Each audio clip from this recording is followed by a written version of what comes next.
isn't a copy of Stonehenge, and in fact, I don't want to copy it. The only principle that's the same is that we're using the location along the horizon to mark the passage of time, of where the location where the sun is rising and setting. And beyond that, it's all going to be governed by the stones.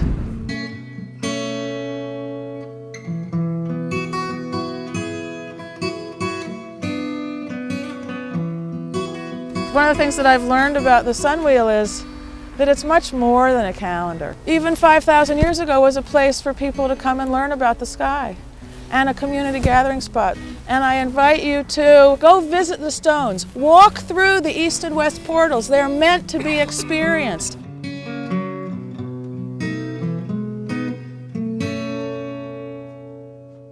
November 6th, 7th, 8th, and 9th, we did the construction in 4 days, dug the foundations, brought in the stone, filled the foundation holes, leveled the foundation slabs, brought in the big standing stones. And these are the pictures of the various pieces of the process. Here we are. We're at the site of the UMass Sunwheel. Construction is planned for Monday, November 6th. It's now Thursday, November 2nd. The tallest stone in the circle right now is this summer solstice sunset stone.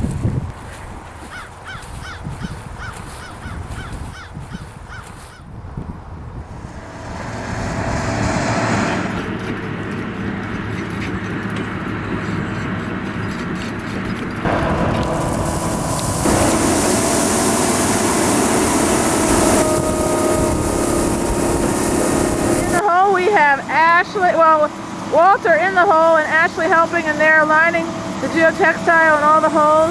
And over here we have Jason with the hard hat and Joe operating the link belt, filling all the holes with crushed stone.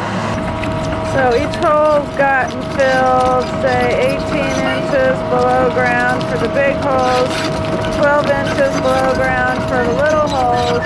Soon we'll wrap the geotextile, put in more stone, and do some compacting. It's amazing. If you look at the holes that we dug yesterday, I had painted pink on the ground, the outlines of the holes.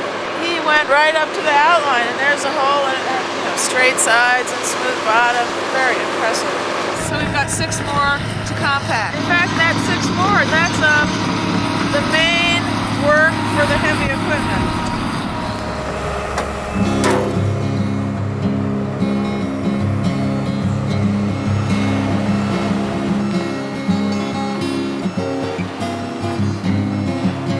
So flatbed truck number 1, stones numbers 1 through 8, and these weigh 56,000 pounds. So we've got 28 tons of granite and gneiss.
There are 14 total in the circle, 10 large ones in the 8 to 10 foot tall range, 4 smaller ones in the 5 to 7 foot range. Looks like you've done this before. Time or two, yeah. But there's always a surprise waiting somewhere. The stone wins in the end.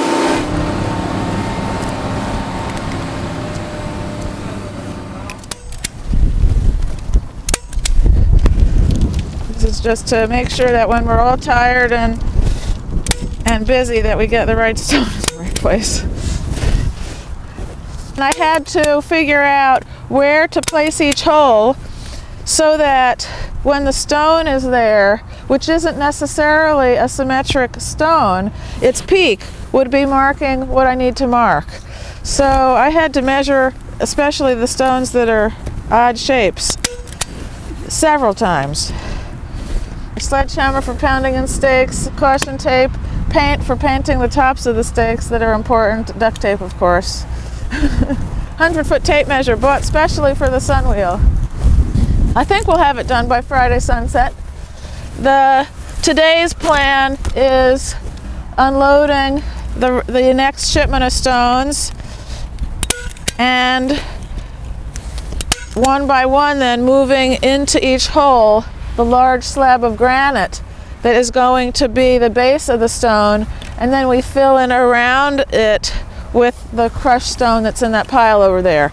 And then that'll have the ground back to level. And one by one, Wednesday, Thursday, and Friday, we've got 14 stones to move roadside to here. We've got to do 4 a day. So, you know, I don't know how long it's going to take. 2 hours a stone? I don't know. Maybe it's 1 hour a stone. Maybe it's 3 hours a stone. Moving them is pretty quick. It's aligning them. If it's 1 hour a stone, we're going to be done on Thursday. The challenge will be pitting them, threading them down over the pin. There'll be a stainless pin and compound, and there'll be epoxy between the base and the standing stone. So the pin is going to be 20 inches long. It's going to go 10 inches into stone and 10 inches of 12 into the base slab. The slabs all are going to get drilled in the field.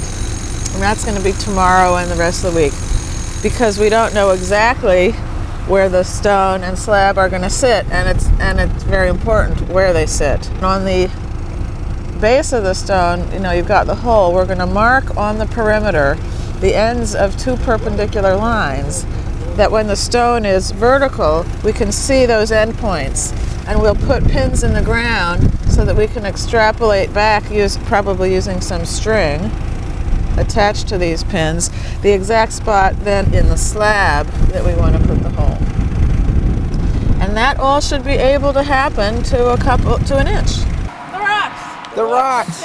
You've got the film, sorry to interrupt. No problem. I'm going to run over to the road. I've got a camera. You can see the slabs.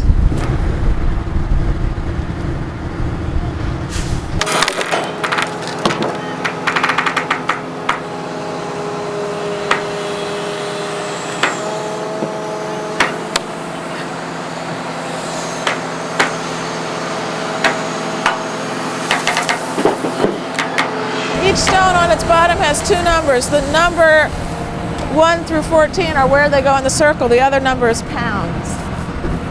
This one's 8,500. Otherwise, and that's the most massive. A lot of the stones have these beautiful quartz veins in them. This one, the winter solstice sunset one, and the little ones. Oh, that's one of the stones that's going to go in a pair that's a portal.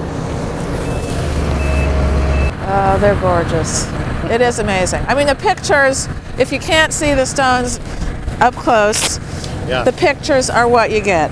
But they are amazing. They are more beautiful even than I remember them. So I came over and said hi to him this morning.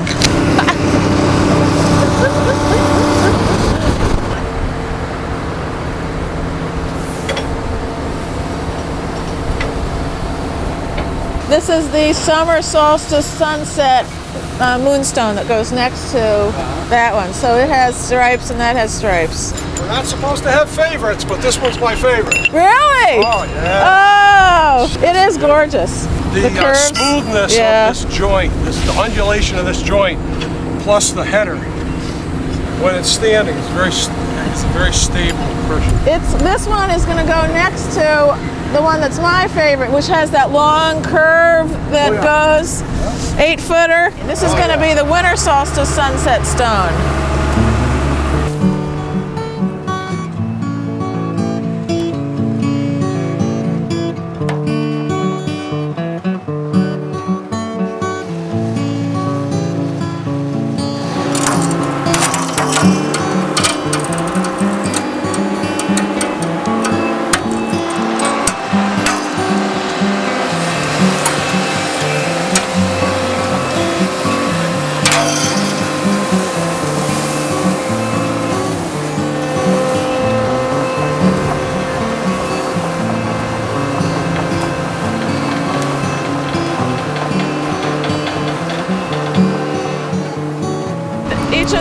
17 stones will have a slab of granite underneath it in the holes that we've already dug. And those slabs are 3 by 3 for the small ones and about 5 by 5 or 4 by 5 for the big ones. These are the last two. Yeah, we're doing great. We were ahead yesterday, quit early, we're ahead today.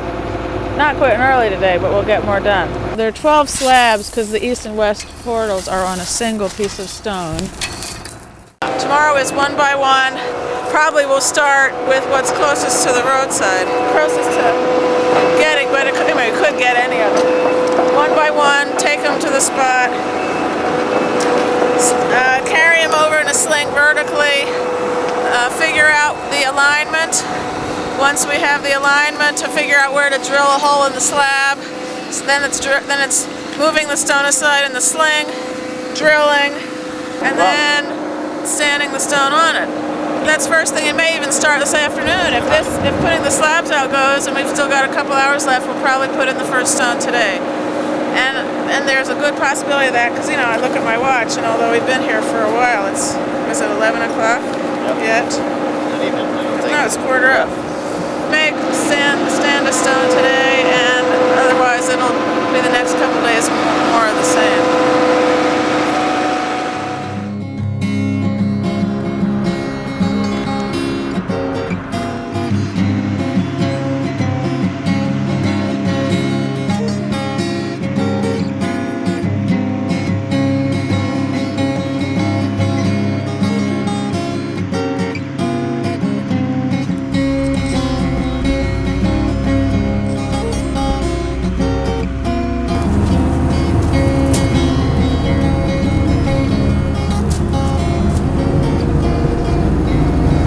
Even a little less rotated now. No, more this face, a little more toward you again.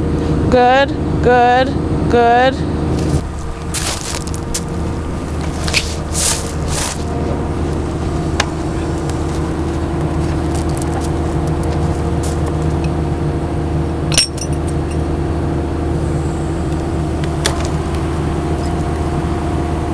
Now I need to do an alignment.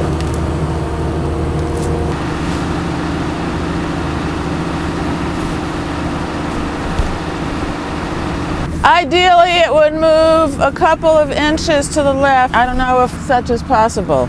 There's a pink-topped marker that I have the broom sticking out the top of.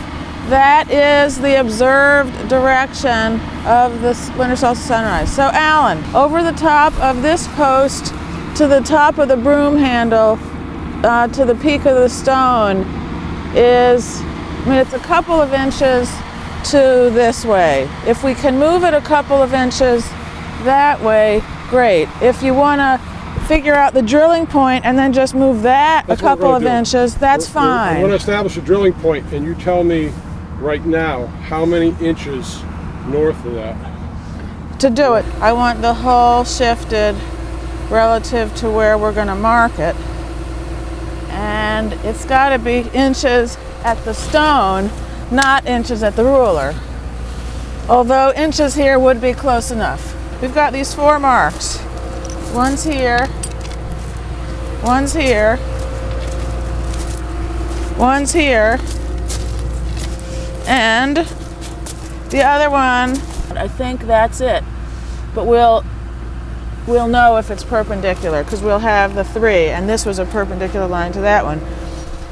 And from those points, we'll extrapolate to where the hole is and the stone, which we can't see. Move the stone aside. We're going to have to put the stone back exactly where it is. So the laying of the bases went well then, huh? Yeah, actually it was all done by 1 or so, and then Joe went and depleted the pile of crushed stone, bringing bucketfuls to each hole. He's really good at pouring them around the hole, and then that was done about 2:45. And we considered bringing this stone out, but we decided we didn't want to be in the midst at 4, and we were tired, and we called it a day. I woke up at 2:30 this morning, and I could not get back to sleep. I was lying there, I was meditating, I was turning over, I was turning back, I was Well, we're going to start here. Then we're going to do those two and that one, and we'll try to finish the side. If that actually happens today also with the two little ones, then I'm thinking of calling in for a couple hours today the dozer. I heard a forecast of rain for Friday. I don't know if that's true or not, but if it rains on this, I can't clean it up. That's part of what was going through my mind. So, okay, gotta go. Now, this one's perpendicular to it, but we also want to shift along the circumference of the circle 4 inches this way, which is not along either of these lines.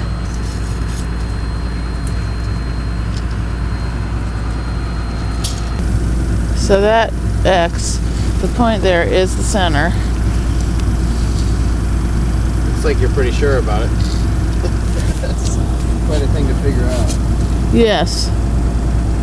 Well, I tell you, this was the hardest part when Alan said we were going to drill holes. And how are we going to figure out in the field where to put the hole in the slab? And he said, oh, you just mark the bottom, you mark the perimeter, you put 2 perpendicular lines down, presto, you got it. And I said, oh, okay. You know, it would have been so much easier if but then the next tricky part is the slings have to come off before or while the stone is getting lowered. I think he uses these wood blocks. In the old days, they didn't watch the sun over a peak, they watched it between two. So it was less important where the stone went exactly. And there's some beauty in that because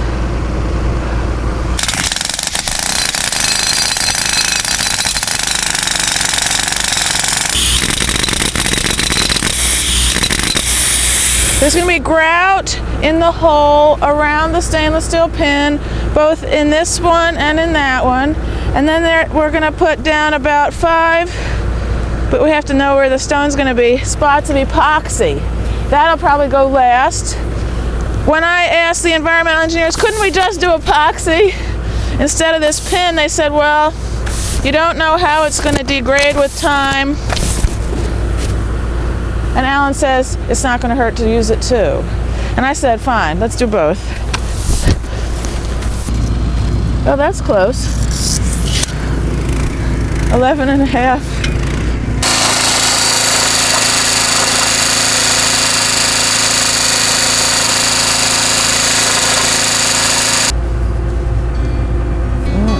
Yum.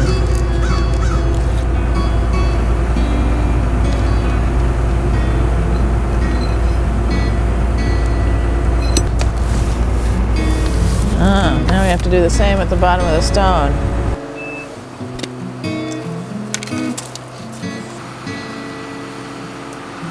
This is the part I wanted to avoid, but the engineers said no. So I said, okay. You know, I couldn't do something that they said was going to be unstable or unsafe. There are several of these stones that wouldn't be going anywhere. This isn't going anywhere. What was it? This is a 7,000 pound. This is 3.5 tons.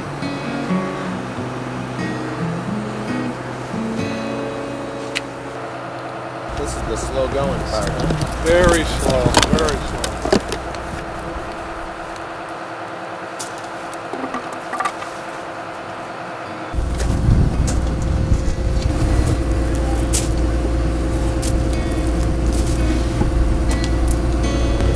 Yeah.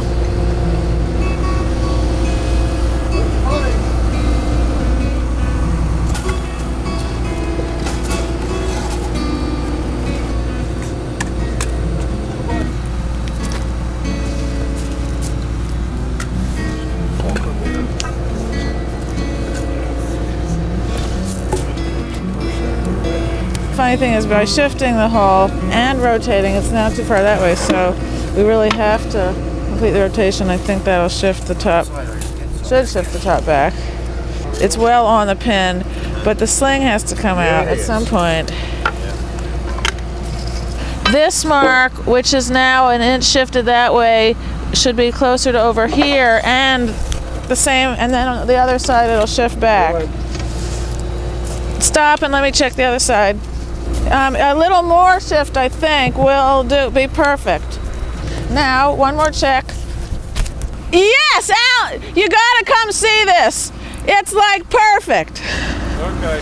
It's within an inch. So it's sighting over this, over the ruler to the peak of the stone, and it's exactly aligned. Now, I'm impressed that we could get the rotation exactly as it was marked. Routed stainless steel pin, sod to sod, epoxy between, kind of belt and suspenders. Sticky gooey.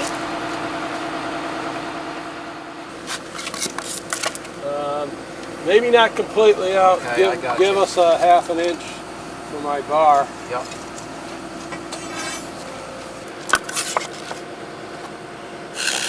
Two hours and 15 minutes, stone on. Now that it's, you know, I don't know. Maybe we'll get them down to 2 hours, but I don't know. The next one is a pair, and I don't know if we want to do that next, or if we want to do another single next. And that's going to be up for discussion. So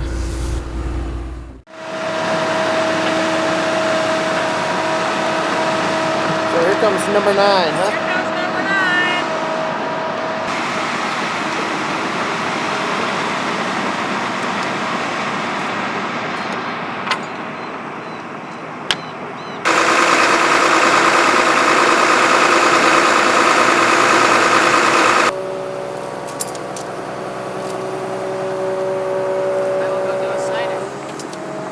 We've still got to move it aside and drill the hole, but it may behave better than the other stone did.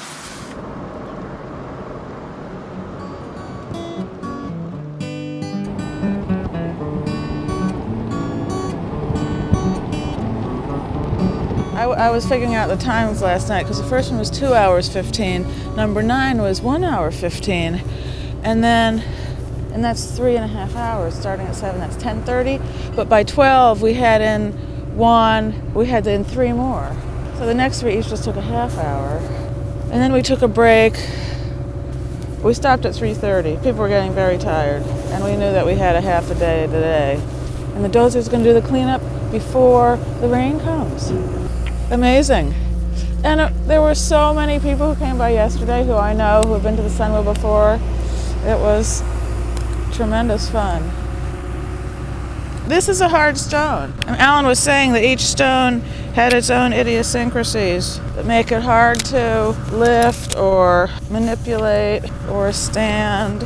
The tallest one was only 7,000 because the summer solstice sunrise, partly because it's narrow. This is so square that it has a lot of weight all the way up. Okay.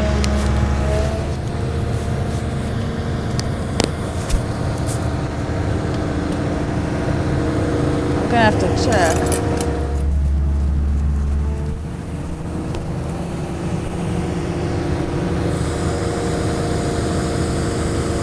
This face front. So what do you think artistically, Alan, about this stone face on like that where it's facing the south stone, which is also square and similar, but I mean they're so far away it almost doesn't matter.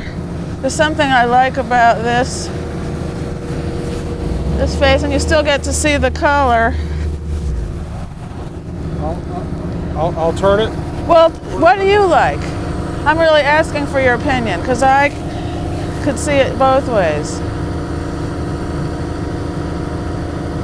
Well, they don't. The two they don't have to relate. That's right. They're so far apart. I know they don't. We're looking at a spine on quite a few of them. We're going to be The exception is this. Is that one? And the next one, the number 2, is going to be. Well, it has the curve to it, and we're going to be looking at the curve. That's as much of a spine that we could be facing in. If we turn it a quarter turn, it's going to relate to the portals. Which is fine. Where we're looking at a spine instead of a flat face. Right. I think I'd like to see that. Then we see this face a little more. Yeah, so it's this point that would point right to the stick.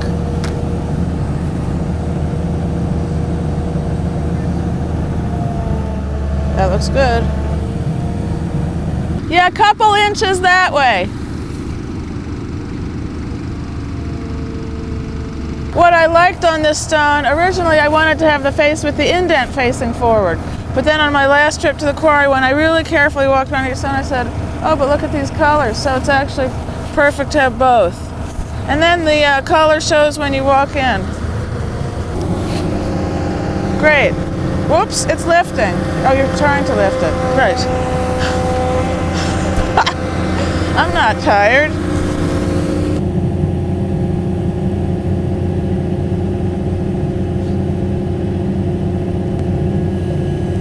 Whoa. Some of the stones are easier than others. It just looks routine. Well, this is the 10th one you've done, so. Serious stuff. Many things can go wrong. Yeah. Amazing. Can move the whole stone. It is amazing. Wedges and levers. That's how people moved stones originally. At the end of the summer, I decided, when I started going through the process of getting the contract approved by the university, people would say to me, well, what do you want them to do? And I had already gotten out all the prices, and then they knew what I wanted them to do, but I'd never written it out in words. I just had a list of, okay, crawler, excavator, dozer, this is what I need, this is how long. And so I ended up writing it down also for my own record. So you become very familiar with the stones themselves, huh? Yeah. They're your friends. Oh yeah, they are my friends. Which one is this? Al's favorite. Oh, this is Alan's favorite. I remember. So we're on to the North Moonset stone.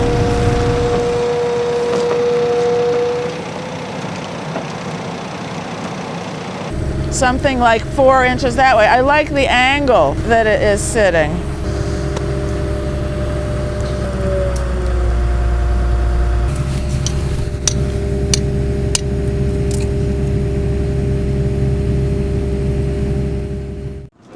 Gotta get them Sunwheels built. I got the tab on. So you guys made the paper this morning. Oh, really? Sure. Picture of the putting up that rock over there. And, Is there a story on it, or? no, just a small caption. Okay. They do that a lot, where they just put a little caption with the picture. You know. So you think they're doing a good job? I don't know anything about Sunwheels, so I can't criticize it one way or the other. I use a wristwatch myself. Keep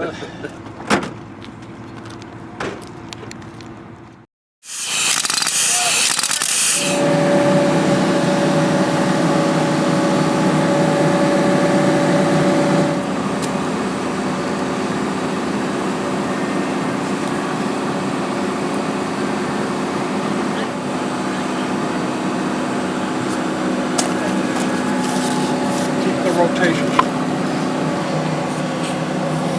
Right on.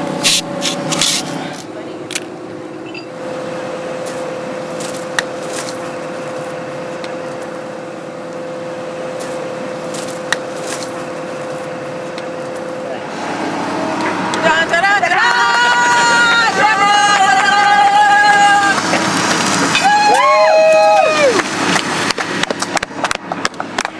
Thank you, Alan. Thank you, Sean. Thank you, Kevin. Thank you, Tom.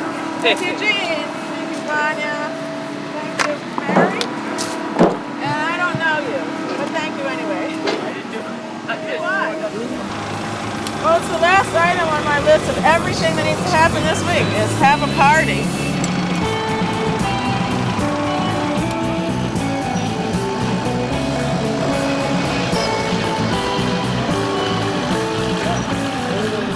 I'm not going to know what to do tomorrow. I've enjoyed this so much, I'm going to want to build another stone circle.